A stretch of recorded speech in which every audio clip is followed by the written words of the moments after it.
ഒരുമിച്ച് നിന്നുള്ള ഒരു പോരാട്ടം നമുക്ക് എല്ലാ കാലഘട്ടത്തിലും വിജയം കൊണ്ടുവരുമെന്ന് കുടിയേറ്റത്തിന്റെ ആരംഭ കാലഘട്ടം മുതലുള്ള ചരിത്രം നമ്മെ പഠിപ്പിക്കുന്നുണ്ട്.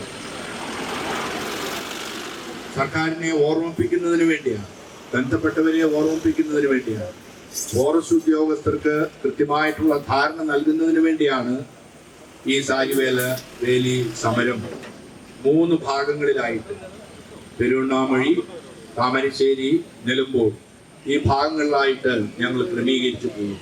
ഇതിന് നേതൃത്വം നൽകുന്ന കത്തോലിക്ക കോൺഗ്രസിന്റെ എല്ലാ നേതാക്കളെയും പ്രത്യേകമായിട്ട് ഞാൻ കൃതജ്ഞതയോടെ ഓർക്കുകയും അഭിനന്ദിക്കുകയും ചെയ്യുകയാണ്.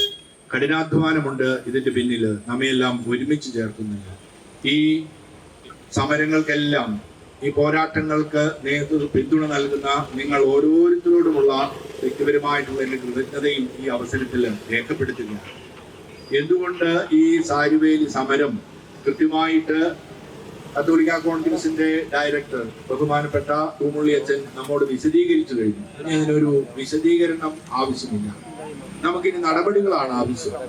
ആ നടപടികൾ സർക്കാരിന്റെ ഭാഗത്ത് നിന്ന് സത്വര ഉണ്ടാകുമെന്ന് തന്നെയാണ് നാം പ്രതീക്ഷിക്കുന്നത്.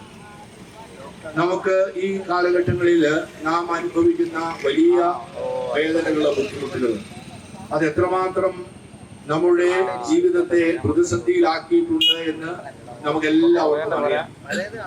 നമുക്കിവിടെ ജീവിക്കുവാനുള്ള അവകാശത്തെയാണ് ഈ സർക്കാർ ഇല്ലാതാക്കുന്നത്, ഫോറസ്റ്റ് ഉദ്യോഗസ്ഥർ ഇല്ലാതാക്കുന്നത്. അത് ഭരണഘടന നമുക്ക് നൽകുന്ന ഏറ്റവും അടിസ്ഥാനമായ അവകാശമാണ് ജീവിക്കാനുള്ള അവകാശം. അത് അറിയുന്ന രാജ്യങ്ങൾ, വികസിത രാജ്യങ്ങൾ ഇതുപോലുള്ള മൃഗങ്ങളുടെ ആക്രമണം ഏതെങ്കിലും ഭാഗത്ത് എവിടെയെങ്കിലും ഉണ്ടെങ്കിൽ അതിനാവശ്യമായ നടപടികൾ എടുക്കുന്നുണ്ട് എന്ന് നമുക്ക് ആനുകാലിക സംഭവങ്ങൾ കൃത്യമായിട്ട് അന്വേഷിച്ചാൽ മനസ്സിലാക്കാൻ സാധിക്കും. എന്തുകൊണ്ട് വികസിത രാജ്യമായ ഇന്ത്യയിൽ നമുക്ക് ആ നടപടികൾ സ്വീകരിച്ചുകൂടാ? കരടിയുടെ എണ്ണം കൂടിയാൽ കരടിയെ ഇല്ലാതാക്കും, പന്നികളുടെ എണ്ണം കൂടിയാൽ പന്നികളെ ഇല്ലാതാക്കും. കാട്ടുമൃഗങ്ങൾ ഏതാണെങ്കിലും മനുഷ്യന്റെ ജീവനെ ധ്വംസിക്കുന്ന ഒരനുഭവം ഉണ്ടായാൽ നിയമം നിർമ്മിക്കുന്നതിനും അത് നടപ്പിൽ വരുത്തുന്നതിനും ഈ വികസിത രാജ്യങ്ങൾക്ക് ഒരു മടിയുമില്ല. അവിടെ ഇല്ലാത്തൊരു നിയമം എന്തുകൊണ്ട് നമുക്ക് ഈ നമ്മുടെ കൊച്ചു കേരളത്തിലും നമ്മുടെ രാജ്യത്തും ഉണ്ട്? അതിനൊരു കാരണം മാത്രമേ ഉള്ളൂ. ഏത് വികസന രാജ്യങ്ങൾ എടുത്തത് പരിശോധിച്ചാലും അവിടെയെല്ലാം വന്യമൃഗങ്ങളുടെ ആക്രമണമുണ്ട്. മനുഷ്യന് നൽകുന്ന വില അത്രയും കുറവാണ്. ഇവിടെ നമുക്ക് പ്രധാനമന്ത്രിയോടും മുഖ്യമന്ത്രിയോടും, അവരാണല്ലോ നമ്മുടെ ഈ രാജ്യത്തിന് നേതൃത്വം നൽകുന്ന നമുക്ക് പറയുവാനുള്ളവര്, ഞങ്ങളുടെ ജീവന് വിലയില്ലേ? ആ ഒരു ചോദ്യമാണ് ഞങ്ങൾക്കുള്ളത്. ഞങ്ങൾക്കും ജീവിക്കുവാനുള്ള അവകാശമില്ലേ? ഞങ്ങൾ കർഷകരായി കാർഷിക മേഖലയിലാണ് ഞങ്ങളുടെ ജീവിതം സമർപ്പിച്ചിരിക്കുന്നത് എന്ന് കരുതി ഞങ്ങൾക്കുള്ള അടിസ്ഥാന അവകാശങ്ങൾ മറന്നു കളയാൻ നിങ്ങൾക്ക് എങ്ങനെ സാധിക്കും? മുഖ്യമന്ത്രിയോടും ബന്ധപ്പെട്ട മന്ത്രിമാരോടും ഞങ്ങൾക്ക് ഇങ്ങനെ ആവശ്യമുണ്ട്. മൃഗങ്ങളെ ഫോറസ്റ്റിൽ തന്നെ, വനത്തിൽ തന്നെ നിർത്തണമെന്ന് ഞങ്ങൾ ആവശ്യപ്പെടുമ്പോൾ അത് കേന്ദ്ര സർക്കാരാണ് ആ നിയമം ഉണ്ടാക്കുന്നത്. കേന്ദ്ര സർക്കാരിനോട് നാം പറയുമ്പോൾ സംസ്ഥാന സർക്കാരിന് ഇത് ചെയ്യാവുന്നതേ ഉള്ളൂ. ഓരോ നിയമങ്ങളും നമുക്ക് കൃത്യമായിട്ട് അറിയാം. ഏതാണ് നിയമം? സാഹചര്യങ്ങൾ അനുസരിച്ച് മനുഷ്യന്റെ രക്ഷയ്ക്ക് വേണ്ടിയല്ലേ നിയമങ്ങൾ ഇവിടെ ഉണ്ടാക്കുന്നത്.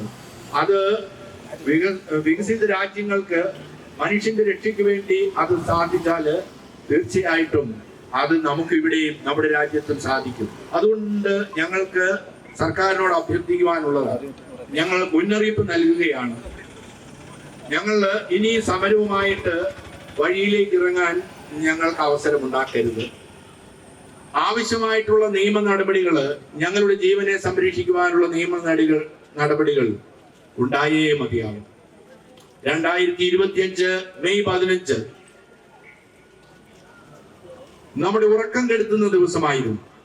കരുവാരുകൊണ്ട് റബ്ബർ തോട്ടത്തിൽ റബ്ബർ വെട്ടുവാൻ പോയ ഒരു സാധാരണ തൊഴിലാളിയായ അലി ഗഫൂർ സഹോദരൻ നോക്കി നിൽക്കെ കടുവയുടെ ആക്രമണത്തിൽ കൊല്ലപ്പെട്ടെങ്കിൽ അതിന് ഉത്തരവാദിത്വം ആരാണ് ഉത്തരം പറയേണ്ടത്? ഉത്തരം പറഞ്ഞേ മതിയാകും. ഇനി ഇവിടെ മറ്റൊരു ഗഫൂർ മരിച്ചുകൂടാ. ഇനി ഇവിടെ ഒരു സഹോദരന്റെ ജീവിതം ഇല്ലാതായിക്കൂടാ. ഞങ്ങൾക്കതിന് ഉത്തരവാദിത്വമുണ്ട്. നിങ്ങൾക്ക് ഉത്തരവാദിത്വമില്ലെങ്കിൽ, പ്രിയപ്പെട്ട സബിനച്ചൻ ഇവിടെ സൂചിപ്പിച്ചു, വനം മന്ത്രിയോട് കാര്യങ്ങൾ അവതരിപ്പിച്ചു എന്ന്. സബിനച്ചൻ അറിഞ്ഞുകൂടായിട്ടാണ് വനം മന്ത്രിക്ക് ചെവി കേട്ടുകൂടാ. അതുകൊണ്ട് ഇനി വനമന്ത്രിയുടെ അടുത്ത് പോയിട്ട് കാര്യമില്ല. നിരവധി തവണ ഞങ്ങൾ വനമന്ത്രിയോട് ഇക്കാര്യങ്ങൾ പറഞ്ഞെങ്കിൽ വനമന്ത്രി ഉത്തരം പറയട്ടെ. എന്തുകൊണ്ട് സഹോദരനായ സാധാരണ കൂലിപ്പണിക്കാരനായ അലി ഗഫൂർ കൊല്ലപ്പെട്ടു കടുവയുടെ ആക്രമണത്തിൽ? അതിന് കൊല്ലപ്പെട്ടതിന്റെ ഉത്തരവാദിത്വം ആർക്കാണുള്ളത്? ഒരു കടുവയുടെ ആക്രമണത്തിൽ ഫോറസ്റ്റ് ഉദ്യോഗസ്ഥന് അപകടമുണ്ടാകുമെന്ന് കരുതിയപ്പോൾ വെടിവെച്ചു കൊല്ലാൻ ഒരു നിമിഷം കൊണ്ട് ഓർഡർ ഇടാൻ സാധിക്കുന്ന ഈ ഫോറസ്റ്റ് ഉദ്യോഗസ്ഥര് ആ പുലിയെ പിടിക്കുന്നതിന് വേണ്ടി മാസങ്ങളാണ് അടയിരിക്കേണ്ടി വന്നത്, മാസങ്ങളാണ് കാത്തിരിക്കേണ്ടി വന്നത്. എന്തുകൊണ്ട് അത് സാധിക്കുന്നില്ല? ഇവിടെയാണ് കർഷകർ നേരിടുന്ന വിവേചനം. ഈ വിവേചനത്തിനെതിരെയാണ് ഞങ്ങൾക്ക് സമരം ചെയ്യുവാനുള്ളത്. ഇനി സമരം ചെയ്യുവാൻ ഇതുപോലുള്ള സമരം ഈ രീതിയല്ല ഞങ്ങൾ പിന്തുടരുക. ക്വിറ്റ് ഇന്ത്യ സമരത്തിന് 85 വർഷങ്ങൾ. 1942 ഓഗസ്റ്റ് 8-ാം തീയതി മഹാത്മാഗാന്ധിയുടെ നേതൃത്വത്തിൽ ക്വിറ്റ് ഇന്ത്യ പ്രമേയം പാസാക്കിക്കൊണ്ട് സമരം ആരംഭിച്ചെങ്കിൽ വെറും 6 വർഷങ്ങൾ കഴിഞ്ഞ് 5 വർഷങ്ങൾ കഴിയുമ്പോൾ ഭാരതത്തിന് സ്വാതന്ത്ര്യം ലഭിച്ചെങ്കിൽ ഞങ്ങൾ മറ്റൊരു ക്വിറ്റ് ഇന്ത്യ സമരത്തിൽ ഞങ്ങൾ വീണ്ടും ആഹ്വാനം ചെയ്യുകയാണ്. ഇവിടെ ഞങ്ങൾക്ക് ക്വിറ്റ് ഫോറസ്റ്റ് ഉദ്യോഗസ്ഥർ എന്നുള്ള ആഹ്വാനമാണ് ഞങ്ങൾക്ക് ജീവിക്കുവാനുള്ള സമരമുണ്ട്. ക്വിറ്റ് ഇന്ത്യ സമരത്തിൽ നിസ്സഹകരണ പ്രസ്ഥാനമായിരുന്നു ശക്തി പ്രാപിച്ചത്. ഇനി ഞങ്ങളുടെ ഏതെങ്കിലും മറ്റൊരു അലി ഗഫൂർ കൊല്ലപ്പെടുകയോ ഒരു സഹോദരന് മൃഗത്താൽ ആക്രമിക്കപ്പെടുകയോ ചെയ്തു കഴിഞ്ഞാൽ ഞങ്ങൾ ശക്തമായിട്ട് ഇവിടെ ഒരുമിച്ച് മുന്നോട്ട് വരും. ഞങ്ങൾ ക്വിറ്റ് ഇന്ത്യ സമരം തന്നെ ഞങ്ങൾ ആരംഭിക്കുന്നു. അത് മറ്റൊരു സ്വാതന്ത്ര്യ സമരമായിട്ട് അത് മാറുമെന്നുള്ളത് തീർച്ചയായിട്ടും ഉറപ്പാണ്. മഹാത്മാഗാന്ധിയോടൊപ്പം ആയിരങ്ങൾ ലക്ഷക്കണക്കിന് ആളുകൾ അണിചേർന്നപ്പോൾ അസ്തമിക്കാത്ത സൂര്യന്റെ സാമ്രാജ്യം ഉണ്ടായിരുന്ന ബ്രിട്ടീഷ് എവിടെ എത്തിയെന്ന് നമുക്കറിയാം. അവരെ ഭരിക്കുന്നത് ഇന്ത്യക്കാരാണെന്ന് നമുക്കറിയാമല്ലോ. അതേ ഗതി തന്നെ ഈ സർക്കാരിനും ഇതുപോലുള്ള പ്രസ്ഥാനങ്ങൾക്കും ഉണ്ടാകുമെന്ന് മുന്നറിയിപ്പ് നൽകുകയാണ്. ഞങ്ങളെ ഇനി വഴിയിലേക്ക് ഇറക്കരുത്. ഞങ്ങൾ നിസ്സഹകരണ പ്രസ്ഥാനം ആരംഭിക്കും. മഹാത്മാഗാന്ധി ക്വിറ്റ് ഇന്ത്യ സമരം പ്രഖ്യാപിച്ചതോടുകൂടി ജയിലിൽ അടയ്ക്കപ്പെട്ടു. ഞങ്ങൾക്ക് ഇനി മഹാത്മാഗാന്ധി ജയിലിൽ അടയ്ക്കപ്പെട്ടു. അതുപോലെ തന്നെ നിരവധി നേതാക്കൾ ജയിലിൽ അടയ്ക്കപ്പെട്ടു. അതിനെന്തായിരുന്നു ഫലം? സ്വാതന്ത്ര്യം. പ്രിയപ്പെട്ട സർക്കാരിനോട് ഞങ്ങൾ പറയുകയാണ്, എത്ര ജയിലിൽ അടച്ചാലും ജയിൽ നിറയ്ക്കൽ സമരം ഞങ്ങൾ ഇവിടെ ആരംഭിക്കും. ഇനി ഒരു അലി ഗഫൂർ ഇവിടെ ഉണ്ടായാൽ, ഇനി ഇവിടെ ഒരു മൃഗത്തിന്റെ ആക്രമണത്താൽ ആരെങ്കിലും കൊല്ലപ്പെട്ടാല്, ഇവിടെ കടന്നു വന്ന് ഞങ്ങളുടെ കൃഷിയിടങ്ങൾ നശിപ്പിച്ചാൽ തീർച്ചയായിട്ടും ഞങ്ങൾ ശക്തമായ സമരപരിപാടികളുമായിട്ട് മുന്നോട്ട് നീങ്ങും. ജയിൽ നിറയ്ക്ക് സമരം ഉണ്ടാകുമെന്ന് ഞങ്ങൾ മുന്നറിയിപ്പ് നൽകുകയാണ്. അന്ന് ഞങ്ങളെ കുറ്റപ്പെടുത്തിയിട്ട് കാര്യമുണ്ടാകുകയില്ല. കാരണം അതിജീവനത്തിന് വേണ്ടിയുള്ള പോരാട്ടമാണ് ഞങ്ങളുടെ പാവപ്പെട്ട കർഷകര് ഇവിടെ നടത്തിക്കൊണ്ടിരിക്കുന്നത്. ഈ ഉച്ച സമയത്ത് ഞങ്ങൾ എന്തിനാണ് ഈ സമയത്ത് ഇവിടെ ഈ വെയിൽ കൊണ്ട് ഇവിടെ ഈ ഫോറസ്റ്റ് ഓഫീസിന് മുമ്പിൽ ആയിരിക്കുന്നത്? ഞങ്ങൾക്കും ജീവിക്കണ്ടേ? ഞങ്ങൾക്ക് മറ്റൊരു വഴിയുമില്ലാത്തത് കൊണ്ടാണ് ഞങ്ങൾ വീണ്ടും നിങ്ങളുടെ ശ്രദ്ധയിലേക്ക് കൊണ്ടുവരികയാണ്. ഭരണത്തിലുള്ള പ്രിയപ്പെട്ടവരോട് ഞങ്ങൾ അഭ്യർത്ഥിക്കുകയാണ്, സത്വരമായിട്ടുള്ള നടപടികൾ. അത് കേന്ദ്ര ഗവൺമെന്റിന്റെ പേര് പറഞ്ഞോ സംസ്ഥാന സർക്കാരിന്റെ പേര് പറഞ്ഞോ ഞങ്ങൾ മാറ്റി നിർത്താമെന്ന് കരുതണ്ട. ഞങ്ങൾക്ക് ജീവിക്കുവാനുള്ള അവകാശമുണ്ട്. അത് ഞങ്ങൾ നേടിയെടുത്തിരിക്കും. ഞങ്ങൾ ഏത് പ്രതിസന്ധികളെയും അതിജീവിക്കുന്നവരാണ് കർഷകർ. അതിനുള്ള കരുത്ത് ഞങ്ങളുടെ സ്ഥിരങ്ങളിലുണ്ട്. ഞങ്ങൾ അത് നേടിയെടുത്തിരിക്കും. ഞങ്ങൾ ശക്തമായിട്ടുള്ള സമരപരിപാടികളുമായിട്ട് മുന്നോട്ട് പോകുകയാണ്. അതിന്റെ ആരംഭം മാത്രമാണ് കത്തോലിക്ക കോൺഗ്രസിന്റെ നേതൃത്വത്തിലുള്ള ഈ സമരം. ഇനി ഇവിടെ മറ്റൊരു ജീവൻ നഷ്ടപ്പെട്ടു ഇനി ഒരിക്കലും ഒരു സഹോദരൻ, ഒരു തൊഴിലാളി അലി ഗഫൂർ മരിച്ചുകൂടാ, അവരെ ആക്രമിച്ചുകൂടാ. അതുകൊണ്ട് നമുക്ക് ഒറ്റക്കെട്ടായിട്ട് നിന്ന് ഒരു ശക്തമായിട്ടുള്ള സമരപരിപാടികളിലേക്ക് ഞങ്ങൾ നീങ്ങും.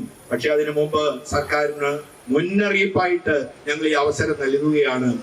ഒരുപക്ഷെ തിരുവനന്തപുരത്ത് നടന്ന പാവപ്പെട്ട സ്ത്രീകളുടെ സമരത്തെ നിങ്ങൾ നിസ്സഹകരണത്തിലൂടെ തോൽപ്പിച്ചതുപോലെ കർഷകരെ തോൽപ്പിക്കാമെന്ന വ്യാമോഹം നിങ്ങൾക്ക് ആവശ്യമില്ല. ഞങ്ങൾ സമരത്തിന് ഇറങ്ങിയാൽ അത് നേടി വിജയിക്കുമ്പോൾ മാത്രമേ ഞങ്ങൾ പിന്മാറുകയുള്ളൂ. അതിൽ ഞങ്ങൾക്ക് ജയിൽ ഞങ്ങൾക്ക് പ്രശ്നമല്ല, കോടതി ഞങ്ങൾക്ക് പ്രശ്നമല്ല, ഫോറസ്റ്റ് ഉദ്യോഗസ്ഥർ ഞങ്ങൾക്ക് പ്രശ്നമില്ല. കാരണം ഞങ്ങൾക്ക് ജീവിക്കണം, ഞങ്ങൾക്ക് ഇനി മുന്നോട്ട് പോകണം. ആ ഒരു ആഗ്രഹം മാത്രമാണ്. അതുകൊണ്ടാണ് ഞങ്ങൾ ഇവിടെ എത്തിയിരിക്കുന്നത്. ഞങ്ങൾ ഇതിന് മുന്നറിയിപ്പായിട്ട് പ്രിയപ്പെട്ട ബന്ധപ്പെട്ടവരും ഫോറസ്റ്റ് ഉദ്യോഗസ്ഥരും സർക്കാരും സ്വീകരിക്കണമെന്ന് പ്രത്യേകമായിട്ട് ഞങ്ങൾ അഭ്യർത്ഥിക്കുകയാണ്. ഞങ്ങൾക്കും ജീവിക്കണ്ടേ. അതാണ് ഈ സാരി വേലി സമരത്തിന്റെ മുദ്രാവാക്യം തന്നെ. ഞങ്ങൾക്കും ജീവിക്കണ്ടേ, അതിനുള്ള അവകാശം ഞങ്ങൾക്കുണ്ട്. ഞങ്ങൾ പോരാടും, ഞങ്ങൾ ധീരതയോടുകൂടി ഇതിന് വിജയം വരിക്കുക തന്നെ ചെയ്യും. അതുകൊണ്ട് പ്രിയപ്പെട്ട കർഷക സുഹൃത്തുക്കളെ, ഒരിക്കലും മനസ്സ് മടുത്തു പോകരുത്. നമുക്ക് സംഘടിക്കണം, നമുക്ക് പ്രബുദ്ധരാകണം, നമുക്ക് പോരാടണം. നമുക്ക് ഏത് പ്രതിസന്ധിയെയും ധീരതയോടുകൂടെ പോരാടാൻ നമുക്ക് കഴിയും. നമ്മെ തളർത്തി കളയുന്ന പ്രതിലോമ ശക്തികള് വിവിധ ഭാഗങ്ങളിൽ നിന്നും ഉണ്ട്, പിന്തിരിപ്പൻ ശക്തികൾ. അവരെല്ലാം മാറ്റി നിർത്തിക്കൊണ്ട് ധീരതയോടുകൂടെ നമുക്ക് മുന്നോട്ട് പോകാം. വരും നാളുകള് നമുക്ക് സമാധാനത്തിൻ്റെതാകുകയില്ല പ്രിയപ്പെട്ടവരെ. സമാധാനത്തിൻ്റെതല്ല, അത് നമുക്ക് ജയിൽ നിറയ്ക്കേണ്ടത് തന്നെയാണ്. നിസ്സഹകരണ പ്രസ്ഥാനത്തിൻ്റെതാണ്. കണ്ണു തുറക്കുന്ന ഇവിടെ സർക്കാരുണ്ടോ എന്ന് നമുക്കറിയണമല്ലോ. നമുക്കതിന് മുന്നോട്ടുള്ള ഓരോ ചുവടുവെപ്പും ഞങ്ങളുടെ ഭാഗത്ത് നിന്ന് ഇനി ഉണ്ടാകുമെന്ന മുന്നറിയിപ്പാണ് ഇന്നത്തെ ഈ സൂചനാ സമരമെന്ന് പ്രത്യേകമായിട്ട് നിങ്ങളോട് ഞങ്ങൾ പറയുന്നു. നമുക്ക് ഒരുമിച്ച് നിൽക്കണം, നമ്മെ പിന്തിരിപ്പിക്കരുത്. ധീരതയോടുകൂടി മഹാത്മാഗാന്ധിയോടൊപ്പം ലക്ഷക്കണക്കിന് ആളുകൾ ജയിലുകളിലേക്ക് പോയി. നമുക്ക് ലഭിച്ചത് എന്താണ്? സ്വാതന്ത്ര്യം. നമുക്ക് ഒരുപക്ഷെ ജയിലിൽ പോകേണ്ടി വരും, നമുക്ക് അറസ്റ്റ് വരിക്കേണ്ടി വരും. പക്ഷെ നമുക്ക് ഭയപ്പെടേണ്ട ആവശ്യമില്ല. വരും തലമുറയെങ്കിലും സന്തോഷത്തോടുകൂടി ജീവിക്കട്ടെ. ജയ് കത്തോലിക്ക കോൺഗ്രസ്.